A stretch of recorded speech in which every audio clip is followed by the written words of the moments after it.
how things are moving and shaking and developing out there. It's very dynamic, particularly if you go back 8 months, 9 months, a year ago. The landscape has changed tremendously. Certainly the opportunity that the GOP has right now is a very unique one, which I'll get to in a moment. But first, I do want to thank Nick for the introduction and his leadership as well. He's an avid political aficionado out there running campaigns and the like, and has a good sense of what's going on as well, and it's good to see you involved here on campus. And certainly, President Leo Lambert, I want to give my best to him. It was good seeing him a few months ago, and so I'm sorry to miss him tonight. But I do understand that former President Earl Danley's here. Where's President? There you are. It's good to see you, sir. It's glad that I know I have to be on point tonight because, you know, you got the scoop, so got to make sure I get it right. But it's good to see you. And Dr. Chalmers Brumbaugh, thank you so much as well for helping pull all this together. The way I thought I would do this is have some fun a little bit, just kind of talk, give you a general overview of things, and then there's some questions that we have that students have asked to be answered, and we'll go through that and just kind of lay out where things are right now. Certainly, my being here is in large measure due to my son, who's a sophomore, Andrew, or Drew, who's cowering down in the corner over there. I promised him that I would not embarrass him totally tonight. Totally. A little bit maybe, totally not. But it is good to be here, and it's good to see all of you, because I don't know if you realize that you have something at stake in what's about to happen. And a lot of times when you get into this the rarefied era of academia, where, you know, the day kind of begins whenever you get up and ends whenever you go to bed, which is something I long for, but I probably won't see until I retire. But you're in that moment now where a lot of things that are going on, a lot of folks would tell you, you don't have to worry about it, don't think about it, but how many of you have a part-time or full-time job? Raise your hand. And do you pay taxes? How many of you have student loans to go to this institution? You realize the federal government now runs the student loan program for the United States. So on just those 2 points, before we get into any particular interests you may have, the environment, the economy, jobs, you already have something at stake in this upcoming election. Because those 2 areas are going to be very much impacted by the decisions that are made by leadership in Washington and in various state capitals around the country. And you're going to get the bill. Right now, you owe the federal government $55,000. Did you know that? Because that's what the breakout of the $13 trillion debt is for each man, woman, and child in the country. It's $55,000 today. Now, I'm not worried about paying that back so much, but at 18, 19, 20, you should be. Because that number will only grow unless the country takes some direct and appropriate steps to move forward and away from additional spending, additional increases in debt and deficits, which deficit is about $1.3 trillion right now. So you have something at stake in what is about to happen in 34 days. My first request of you is that you engage in this process directly. I really don't care if you're a Democrat, a Republican, an independent. What I do care about is that you are engaged and that you vote. Now, I would love for you to vote Republican, but we have to give you a reason to do that. I would love for you to be engaged in this process, but those candidates that are running also have to give you a reason, whether it's here locally or back at home where you're from. So these times right now are very dynamic for a lot of people. And certainly, you know, when you sit back and you think about where we've been over the past year, it's a far cry from the party that was at 22% approval for the American people just a year ago, to now be either leading or tied in most generic polls around the country, whose candidates, by the way, I couldn't find someone to say they were Republican in 2009, let alone run for office as a Republican. But the fortunes of politics are such that how you engage and the terms on which you engage allow you the opportunity to seize the moment. And certainly, there were a lot of moments that I think were left on the table that the party had an opportunity to seize, starting with, of course, the health care debate, which the country very, I think, vocally said, we don't want to do this now. Why? Because they were watching unemployment grow. And as we got closer and closer to the number that the administration said that we would cap out at 8%, the concerns and worries, not just on Wall Street, but more particularly on Main Street, where jobs in America are ultimately created, grew. And those concerns began to materialize in town hall meetings and in direct communications with elected officials. We all remember last summer, where people stood up and very vehemently said no, not to health care reform, but the direction health care reform was taking. And even within the White House itself, you saw individuals like Rahm Emanuel, who's leaving this week, apparently, say this is not necessarily what we need to do. Why? Because from a political standpoint, you're putting a lot at risk here. You're saying you're having your own team carry a lot of baggage, a lot of water they can't afford to carry, particularly if they call themselves blue dogs. And they're more from areas that are more traditional or more conservative, as opposed to like the Northeast or some parts of the West. Those candidates, and certainly those incumbents, were having a harder time carrying that baggage. From the Republican side, the question, and you saw this played out nationally, do we engage or do we sit back? And of course, the political counterpart to that grew out of the party of no, that the Democrats said, we were. Well, we weren't. In fact, what was rarely reported or dealt with by the national press was the level of engagement that Republicans had in offering various amendments to legislation that was being purported and pushed out on the various committees at the time, starting with things like tort reform, which didn't make it into the final health care bill. How do you do health care reform without tort reform, when that is as much a portion of the cost that everyone incurs as any other part of health care? So those types of issues got played out nationally. And all the while, what you witnessed was a growing energy within the body politic. But it was never more apparent than out among grassroots. Average individuals who had just had enough. They were tired of being told one thing and watching something else happen, who were tired of saying what they wanted and not having elected leadership follow up. So this great drama came to a mini head in November of last year with the elections that took place in New Jersey, Massachusetts, and Virginia. And the people had a chance to at least give some form of corrective measure to the course that the administration was taking. And the reality of it was, and the frustration that continues to this day, was they feel that people aren't listening. That's part of the energy out here that you see. The policies are still going to be the policies. The debate about policies can go on forever and a day. But what you need to focus on, and what I find to be the most striking, is the level of engagement by everyday people who ordinarily would sit back and not so much engage.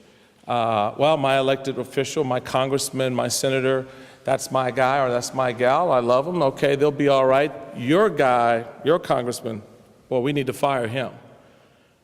That has now changed to not only is your congressman a lout who needs to be fired, but so is mine. And it is something that has put both parties on notice.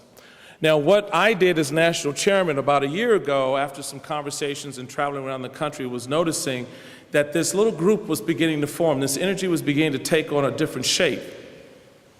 And it amassed itself on April 15th, 2009 in what was Tax Day, in which the Tea Party was effectively born, even though there were remnants of it and elements of it that had begun to move into place before then.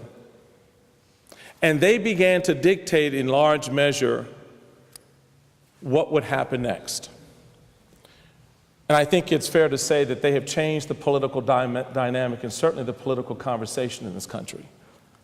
I happen to think for the better. As I've been quoted as saying before, if I were not the RNC chairman, I would be out there with my pitchfork and my torch as a member of the Tea Party movement, because I believe very firmly that there's some foundational constitutional principles that we cannot turn a blind eye to, that we must always have in front of us, that helps guide the policies of this country and the direction it takes. So this movement, this organic movement of citizens, which is vilified by some and praised by others, is going to be a major player, a major force in what happens this November. And both Tim Kaine, the chairman of the DNC, and myself must be prepared within our respective organizations to deal with that. Part of how I've been dealing with it is, one, through engagement and conversation and having a dialogue. Now, you hear and you're reading these stories about, oh, gee, the GOP and the Tea Party are fighting each other and they're going, don't believe the hype, folks. That's not true. It's not true at all. It's wishful thinking on the part of a lot of people. But the reality of it is, because of the intertwining of interests with respect to certain issues, particularly those related to the economy and taxes and jobs, our candidates are finding a voice within the movement that is supported by those in the movement. Now, the other dynamic is, of course, as you witnessed in Delaware and Kentucky, Utah, Alaska, and elsewhere. There is this relationship, yes, but there's also this positioning of the political players. The Tea Party candidate versus the, some would say, establishment GOP or the GOP candidate. My view on that is that's a great drama to get played out. Everybody, all in, and the best person wins. Because the electorate has a chance, again, going back to the central point here, the electorate, individual voters, are making up their mind who they want to represent them and who they think best fits into their political philosophy right now. They're the ones who are dictating these outcomes. So while those in this GOP establishment, are pulling their hair out about the election of a Christine O'Donnell, the reality of it is she is more reflective of what people want in that state. Now, the challenge is, how do you find the appropriate balance as you get into a general election campaign where you then layer on top of that Democrats and independent voters and their perspectives and their views, because primary voters are very different in many cases from the general election voter. And so that has become the balancing act now going forward over the next 30 days, and how Christine and how Joe Miller in Alaska, how they position their views and their issues more broadly to the electorate is going to be the opportunity and the challenge. What we do at the national level is to support them as best we can. They are our nominee after all. And to make sure that the broader issues that need to be addressed are addressed on the economy and foreign affairs and things like that, that the voters have interest in. But it's up to those candidates to make the argument, to state the case. And my argument as a national chairman is let them do that. Don't interfere with that process. Don't interfere with that relationship between the candidate and the voter. That's how unique this time is. And it gets back to how I started this conversation. You have a stake in this just as much as anyone else does. Your challenge and your opportunity is not to be lazy and take for granted and make assumptions about what will happen next. Because oftentimes it is believed that those in college and those immediately after college have a more laissez-faire approach to politics. Well, in this environment, you can't afford that. Your level of engagement is critical. Why else was the president at the University of Wisconsin yesterday? He recognizes that the stormtroopers, if you will, who were there for him in '08 need to come back to reengage to support those candidates if they want to further the agenda that the president has launched. From the Republican side, we too have to engage you on a new plane of ideas. Hence, you have the Pledge to America that was introduced this past week by Congressman McCarthy and others, in which we put into a legislative context what a Republican Congress in 2011 would look like and what some of the issues are they would address. Now, fortunately for a lot of people, I don't get to do policy, I do total politics. So I come from a purely partisan perspective, but having been an elected official, I also understand what people ultimately are looking for and what their expectations are with respect to the merging of the policy and the politics. So in terms of something like the Pledge to America, that is a good first step. Now, you're going to have to round that out because one of the undercurrents that a lot of even Republicans are asking, so if we elect Republicans to leadership, will they do same old, same old? Will it still come out the same way as it did before 2006 and 2008?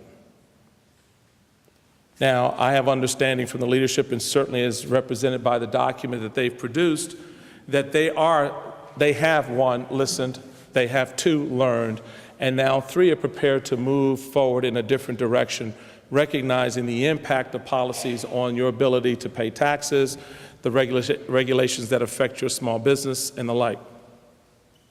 Again, the dynamics in this political season are unlike any we've ever seen before. In the role that you get to play as voters, not as young voters, but as voters who pay taxes, who are affected by the regulations that are imposed on health care or small business, you have to decide where this fits in for you. I had a student, I was sitting on a plane, I was actually coming to North Carolina about a year ago on another matter, and a young lady was sitting next to me, and she said to me that her boyfriend was a libertarian. Okay, it's cool. And so I said, well, what about you? And she said, well, I'm socially liberal, but fiscally conservative. And I said, then you must be very confused. And she said, well, what do you mean? I said, well, how do you reconcile your social liberalism, that desire to do and give and spend for those things that are, important, no doubt there, with that fiscal conservative side of your nature that says, no, I'm not spending any money on that. And we still correspond to this day by email from time to time, as she's working through for herself where she fits on this political spectrum. Now, I could come here and harangue all of you about the virtues of being a Republican. I think the virtues are great. I decided at 17 to be a Republican. I'll never forget, my mother said to me, she said, son, she said, Michael, I want you to go out there and you make up your own now. And she's a Democrat, my dad's a Democrat. I come from a family of Democrats, right? So, but she said, you go out there and you find out for yourself. You make up your own mind. You make your decisions because that's important for you. Cool. So I go out and I research both parties, and I learned that the Republican Party is the historic political home for African Americans, and up until the late 50s, in fact, Dwight Eisenhower was the last Republican president to get over 50% of the black vote, got 56% of the black vote, and then it was all downhill after that. So I'm like, okay, this is cool, and you got all the fabled stories about the King family and Dr. King and Daddy King being a Republican and all. It's all this stuff, and it's all cool. Then I, learn about the Democrat Party and the Great Society, the New Deal, and all of these policies and programs and their general philosophical viewpoint. And so I decided, after going back and forth in my 17th year, right before my 18th birthday, and I got to vote in 1976 for the first time, I decided to become a Republican. And so I go to my mother and I say, Mom, I made up my mind, I'm going to register as a Republican. And she looked at me, and the only thing she said was, Lord, baby, why did you decide to do that? And I said, well, you said I could. She said, I know what I said, but why did you decide to do that? And the point for me, and the lesson later on, particularly as I responded to her, well, you raised me well, was that there's certain values, there's certain principles, there's certain ideals that you ascribe to, that you will develop and find on your own. I can't tell you about them. I can tell you about them, but I can't make you believe them. I can't make you feel them. But in this hour, in this moment, you stand at a precipice in which you're going to have to make some very important decisions about directions in your life. And the kind of leadership it's going to take to achieve the means and the ends and the goals that you have. As I travel around the country right now on a big red bus that screams "Fire Pelosi." I mean, really, it's a big bus too. And the letters are real big. And I have a friend of mine who was chastising me for having such a horrible, sign. I told him, I said, yes, I know it's a little understated. I wanted to make it bigger, but the bus was only so big. But as I travel around the country and I'm listening to students, I'm listening to new graduates, I'm listening to a lot of young men and women who have graduated without a job, and they're concerned, they're scared. What I say to them is, this is the time where you gotta get in the game quick. This is the time where you're going to have to make some hard decisions and choices. The old adage about every vote counts is very true. It does. It really does. And you don't always win, and trust me, I know. As a Roman Catholic black conservative from Washington, D.C., I know what it's like to lose. And then I thought it would be better I'd move to Maryland. Yeah, okay, that worked. I know what that is like, and I know that frustration, but what you need to appreciate, and I think this is something that Nick, who's politically active, and others of you who may be politically active realize already, that is, you can affect the system. There is a reason why the president is trying to re-engage with young voters after basically abandoning them for the last year, because they weren't a part of the discussion on health care. Weren't a part of the discussion on jobs. And the point is that you have to insert yourself into this process. You don't have to ask for permission to have your voice be in the mix. I can't tell you how incredibly important that is. I know for me, coming to a philosophical orientation was part of the journey, very much like the time I spent in the monastery, part of the journey. As you will find out, if you haven't already, many of you have matriculated to this fine institution with one major. I would bet that you'll probably graduate with another. That transition, that transformation is part of the maturation process. Now, because you've gone from a philosophy major to a political science major doesn't mean you stop learning, you don't stop being a student, you don't stop engaging in the academic life of this institution.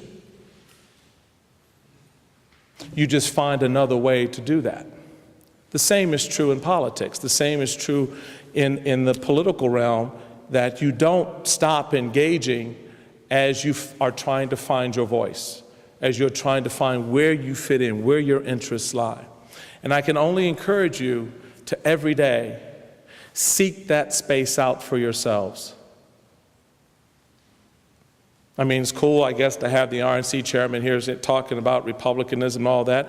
Be no different with Tim Kaine here. But you ultimately have to make that decision because you know where your interests are and you know what your interests or what you'd like your interests to be going forward. I remember a friend of mine asked me, how would I describe, because I get this question a lot. First off, the first one I get is, how can you be a Republican?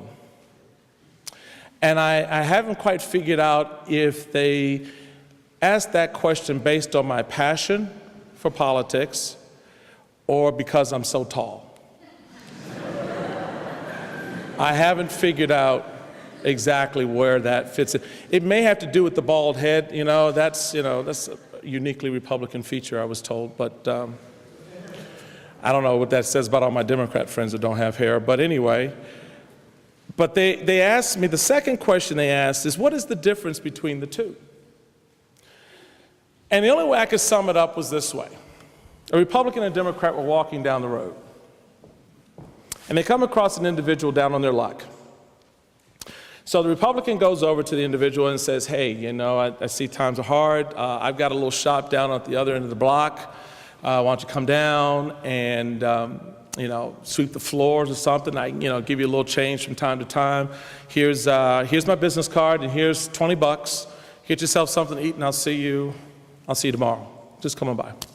So the Democrat was looking at it and go, oh, okay, that's really cool. That works. So they go a little further, and they found someone who was else having a tough time, and so the Democrat said, I got this. Don't worry, I got this.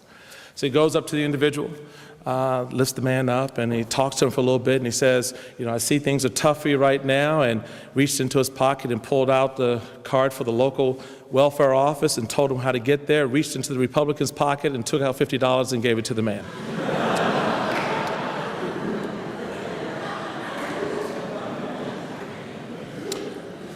That's how I came to it. You'll come to it differently. Now, I don't say that to be partisan. I'm just saying the philosophies and what I love about this time. And as a young man, I always, there are two things that you dream of as a young political activist. The first is a big philosophical battle on big ideas about big things.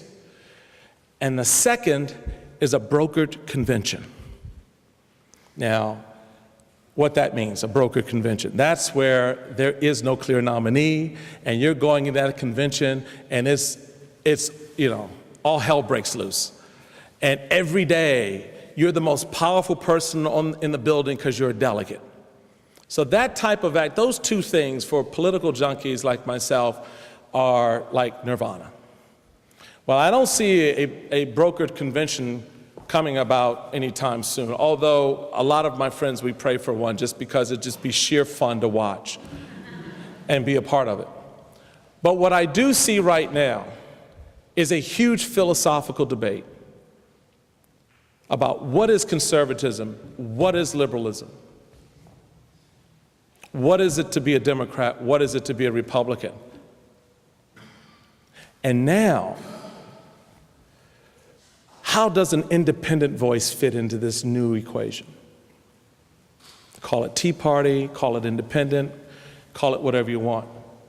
But the dynamics now are just so great, and this philosophical discussion about what we believe and how the Constitution writ large plays into shaping that belief, that translates into public policy, that translates into the kind of political leader you're going to be. When I became a lieutenant governor of Maryland, I'm standing there holding my hand on the Bible and swearing the oath of office. I realized in that moment that I was no longer a Republican lieutenant governor, that I was the lieutenant governor of Maryland, which meant that I had to now serve the very people who voted against me. Some of those brothers I could do without, and I sent them a note saying, I'm raising your taxes, just wanted to let you know. But in a real way, you realize what public service is all about. So before we get to some questions, I want to leave you with this thought. Because in this room is a future governor, congressman, state legislator, senator, maybe even president. And if you don't take anything away from what I say tonight, please take this. So Drew, I have hopes for you, President, right? You're running.